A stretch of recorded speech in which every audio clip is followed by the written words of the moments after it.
반대하는 청년 모임의 대표로 있는 우리 권예영 청년 무대로 모시겠습니다. 큰 박수로 응원해 주시오. 권예영, 권예영, 권예영, 권예영.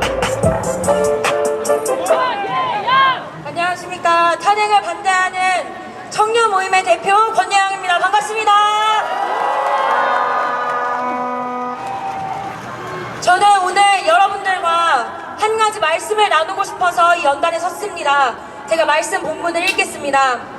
사무엘상 17장 39절에서 40절 말씀입니다.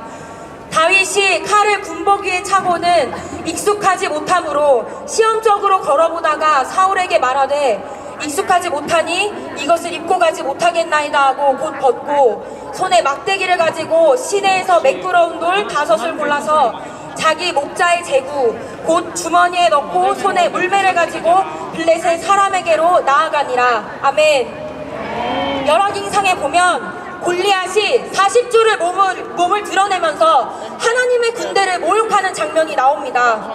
그때 이스라엘 백성들이 두려워 떨고 있을 때 다윗은 자신이 싸우겠다며 나섰습니다.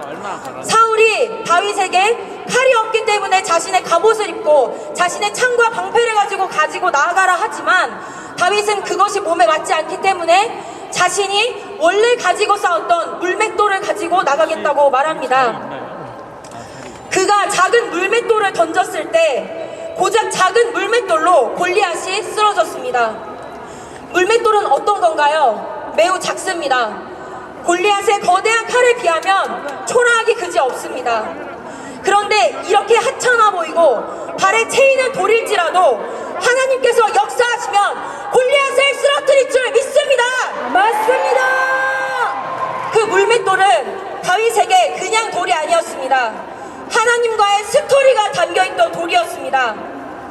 사무엘상 17장 34절 35절 말씀입니다. 다윗이 사울에게 말하되 주의 종이 아버지의 양을 지킬 때에 사자나 곰이 와서 양떼에서 새끼를 물어가면 내가 따라가서 그것을 치고 그 입에서 새끼를 건져내었고 그것이 일어나 나를 해하고자 하면 내가 그 수염을 잡고 그것을 쳐 죽였나이다. 양을 물어가는 늑대와 사자 앞에서 다윗은 작은 물맷돌을 던져서 양을 지켰습니다. 골리앗 앞에 나가기 전 다윗은 시냇가에서 돌멩이를 주우며 하나님을 묵상했을 것입니다. 그 돌멩이는 하나님께서 역사하시는 도구가 되었습니다. 제가 연세대학교 총회에서 2,700명이 윤석열 대통령 퇴진 이 안건을 의결하는 자리에서 혼자 반대 의견을 내었습니다. 그때 제 주변에 있었던 저희 동역자 한 명이 예영아 지금 가서 한마디라도 해야 돼. 지금 가서 한마디라도 해야 우리가 바꿀 수 있어 라고 말했습니다. 솔직히 무서웠습니다. 2,700명 만약 탄핵 찬성 집회에 가서 여러분은 당당하게 내가 탄핵 반대한다 라고 외칠 수 있으십니까? 굉장히 압박감이 있었습니다.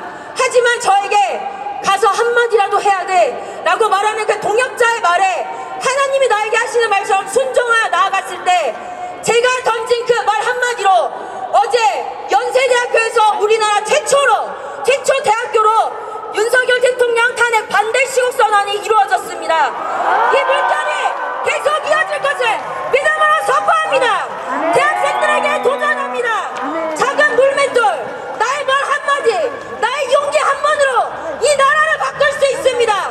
청년들이여 일어날지어다. 대학생들이여 일어날지어다.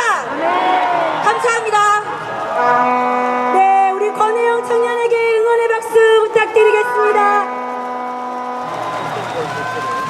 여러분 너무 안타까워요. 많은 시간 주고 싶은데 시간이 우리 연사자분들이 너무 많으셔서요. 예, 미리 나와 계신데요. 예, 전직 전교조 선생님이셨답니다. 우리 하세비 유튜버님 소개해드리겠습니다. 하세비, 하세비, 하세비. 자유를 사랑하는 저당 시민 여러분, 멀리서 와주신 대한민국 국민 여러분, 안녕하십니까? 저는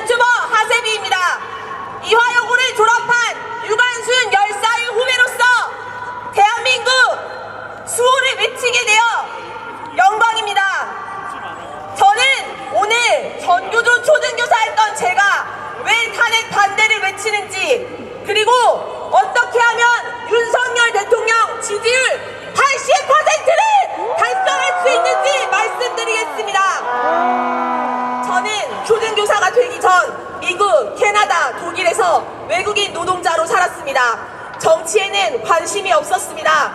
그런데 캐나다에 갔다가 PC주의에 물들고 말았습니다. 누가 봐도 남자인데 머리 길고 치마 입으면 여자라고 인정하는 것이 깨시민인 줄 알았습니다. 부끄럽고 죄송한 이야기 하나 하겠습니다. 독일에서 살 때는 박근혜 대통령 탄핵하라고 시위까지 했습니다. 저는 한국에 와서 초등교사가 된 후 전교조에 가입했습니다. 그러나 3개월 만에 탈퇴했습니다. 왜냐하면 전교조의 민낯을 보았기 때문입니다. 저는 전교조가 학생들을 위하여 참교육하는 곳인 줄 알았습니다. 그런데 텔레그램 깔아서 민노총 단톡방에 들어가라고 했습니다. 학생들은 교육의 대상이 아니라 선동의 대상이었습니다. 왜 4월만 되면 학생들에게 추모를 강요하고 나비 만들기를 한단 말입니까? 저는 문재인 때문에 민주당의 실체를 알게 되었습니다. 문재인 정부는 부동산을 폭등시켜 중산층을 무너뜨렸습니다. 코로나 때도 중국인 입국 금지를 하지 않았습니다. 박근혜 대통령 사기 탄핵은 어떻습니까? JTBC가 선동하던 태블릿 PC 시간이 지나니 조작이라고 밝혀졌습니다. 언론은 대국민 사기극으로 국민의 눈과 귀를 막아서 죄 없는 대통령을 무너뜨린 것입니다. 아무도 거짓 선동을 책임지지 않았습니다. 여러분 지금 언론 믿으십니까? 저는 민주당이 서민을 위한 정당인 줄 알았습니다. 민주당은 말로만 정의를 외칩니다. 하지만 그들의 행보를 보면 내로남불, 권력을 남용하고 서민을 때려잡고 자유를 억압하는 정당입니다. 맞습니까? 대학 시절 민주화 운동을 했다던 386 세대, 지금이 민주당 주축이 된 586, 똥86에게 배신감마저 들었습니다. 저는 현대사를 공부하기 시작했습니다. 저는 학창시절 단 한 번도 배우지 못했던 이승만 대통령, 박정희 대통령의 업적을 알게 되었습니다. 여러분, 대한민국은 6.25 전쟁 이후에 너무나 가난했습니다. 당장 굶어 죽기 직전인데 민주화가 되셨겠습니까? 배고프고 조가집 살고 비 오면 온 동네 진흙탕이 되는 곳에 살면 먹고 사는 문제가 가장 시급합니다.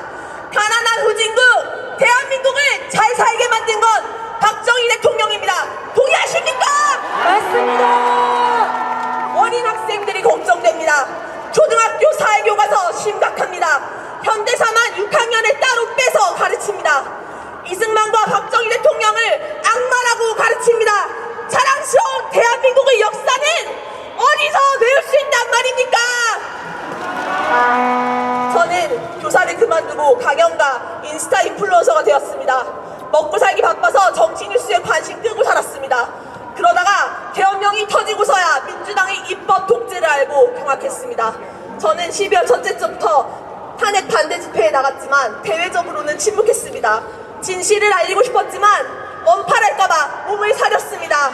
그러다가 주변에서 목소리 내는 인플루언서를 보고 반성했습니다. 그깟 팔로워 숫자 무덤에 싸들고 갈 것도 아닌데 윤석열 대통령은 대통령직 목숨 걸고 싸우는데 대한민국의 무궁한 영광 앞에서 저는 비겁했습니다. 목소리 내기 시작했습니다. 대한민국 홍콩 되기 직전이다. 대통령 탄핵되면 나라 망한다. 12월에 욕을 바가지로 먹었습니다. 저는 욕을 먹으면서 두 가지 사실을 알게 되었습니다. 첫째, 많은 사람들이 홍콩에서 자유가 사라진지 모른다. 둘째, 제 이야기는 모두 팩트인데 좌파는 듣지도 않고 언팔한다. 지금부터 윤석열 대통령 지지율 80%가 되는 방법을 알려드리겠습니다. 지지율을 뚫으려면 4050 공산 좌파까지 자유 우파로 만들어야 합니다. 이유는 첫째, 4050 인구가 2030보다 많기 때문입니다. 둘째, 4050이 6070이 되면 나이가 들어서 생각을 바꾸지 않기 때문입니다. 셋째, 4050 맘카페 좌파는 그 자녀들까지 좌파로 만들기 때문입니다. 제가 욕을 바가지로 먹고 알게 된 사실에 주목해 주십시오. 공산 좌파는 탄핵 반대하는 이유를 눈막기막하고 아예 듣질 않습니다. 빨간 약을 쳐다보면 대통령을 지지할 텐데 빨간 약을 안 봅니다. 제가 좌파를 전향시킨 방법을 알려드리겠습니다. 좌파의 눈과 귀를 열기 위해서는 민주당이 절대 선이라는 착각부터 깨줘야 합니다. 좌파가 모르는 것부터 알려주십시오. 온 국민을 분노하고 슬프게 했던 정인이 사건! 문재인은 입양아 마음에 들지 않으면 반품하거나 교환하라고 했습니다. 좌파는 뉴스 공장만 보니까 이것도 모릅니다. 미군 철수를 주장합니다. 역사에서 배워야 합니다. 우리나라는 미군이 철수하자 6.25가 터졌습니다. 베트남도 똑같습니다. 좌파는 21세기에 간첩이 어딨냐고 합니다. 간첩이 20세기까지 활동하다가 2000년에 전부 철수했겠습니까? 민주노총 간부들이 북한 간첩인 것이 법정에서 밝혀졌습니다. 좌파는 우리 세금을 시민단체에 뿌립니다. 박원순이 갖다 바친 서울시민 세금이 11조입니다. 시민단체가 초등학교에 와서 인권교육이랍시고 세뇌하고 특강하고 그 피같은 세금을 받아갑니다. 민주당이 정의롭다고 착각하는 그들을 꺼내주는 것부터 시작하십시오. 인터넷 보면 개봉령 이후에 민주당 탈당 인증샷이 올라오고 있습니다. 이런 사람들이 더욱 많아져야 대통령 지지율 80%를 달성할 수 있습니다. 여러분, 이제는 전 국민이 목소리를 내야 합니다. 무서운 사실이 있습니다. 지금 침묵한다면 나중에는 목소리를 내고 싶어도 낼 수 없는 나라에서 살게 될 것입니다. 그래도 계엄은 아니라고 하는 사람 앞에서 침묵하지 마십시오. 한 명, 두 명 좌파의 생각에 금이 가게 만들어야 합니다. 인터넷 댓글도 쌓아주십시오. 왜냐하면 지금 우리는 하이브리드 전쟁 중이기 때문입니다. 헌법재판소는 계엄의 정당성만 따지기 위하여 부정선거 증거를 모두 기각하고 있습니다. 우리 모두 계엄이 정당하다고 여론을 이끌어야 합니다. 쉽지 않습니다. 저는 코앞에서 극우 할머니 소리까지 들었습니다. 부정선거 의혹을 제기하면 극우라고 합니다. 극우 명단 불러드립니다. 도널드 트럼프, 일론 마스크, 전한길, 상식적인 사람들에게 극우라고 입막음합니다. 여러분, 윤석열 대통령은 체포된 것이 아닙니다. 불법 납품 영장 때문에 납치된 것입니다. 우리가 대통령을 지켜내지 못한다면 그 다음은 우리 차례입니다. 전 국민이 깨어날 수 있도록 각자의 위치에서 싸워주십시오. 같이 외쳐주십시오. 싸우자! 이기자! 우리가 원하는 것은 윤석열 대통령 직무 복귀입니다. 우리 모두 싸워서 대통령과 자유 대한민국을 지켜냅시다. 다 같이 윤석열 대통령 외치며 마무리하겠습니다. 지금부터 핸드폰 꺼내서 영상 찍고 공유하십시오. 제가 윤석열을 외치면 대통령을 외쳐주십시오.